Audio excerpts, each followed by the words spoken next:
राज्य निवडणूक आयोगान पणजी नगरपालिका आरक्षण मसुदो सरकाराक सादर केला. तिसातले 16 प्रभाग राखीव करपाक आयल्यात. तातूंत ओबीसी, एसटी आनी महिलां खातीर जागा आरक्षीत केल्यात. ओबीसी खातीर 8 राखीव सुवातो दवरल्यात.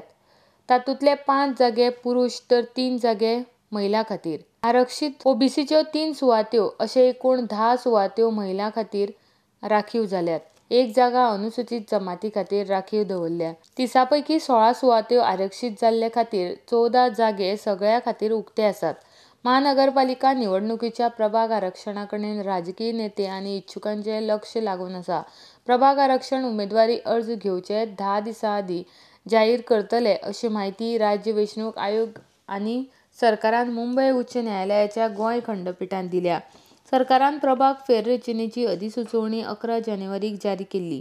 मनपा निवडणूक 6 मार्चाक घेवपाची तयारी सुरू आसा. 9 फेब्रुवारीक निवडणूक अधिसुचोवणी जारी करतले आसून 10 फेब्रुवारी सावन उमेदवारी अर्ज घेवपाक सुरवात जातली.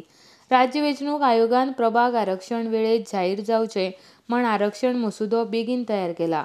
नगरपालिका संचालनालयान आरक्षण मसुदो नगरविकास मंत्री ॲड. फ्रांसिस डिसूझा हांचे कडेन मंजुरी खातीर धाडला. सरकारान आरक्षण मसुद्याक मंजुरी दिले उपरांत हो मसुदो परत राज्य निवडणूक आयोगा कडेन धाडटले. ताजे उपरांत राज्य निवडणूक आयोगा कडल्यान प्रभाग आरक्षणाची अधिसुचोवणी जारी करतले अशी माहिती खासा सुत्रां कडल्यान मेळ्ळ्या.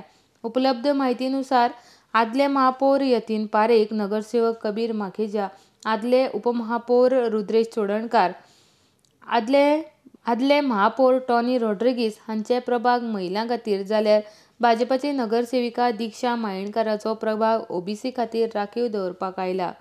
मजगतीं सोमार मंगळारा आरक्षण जाहीर जाले बरोबर आमदार बाबूश मोन्सेरात आपले पॅनल जाहीर करतले अशी माहिती खासा सुत्रां कडल्यान मेळ्ळ्या. आरडेक्स गोवा ब्युरो रिपोर्ट.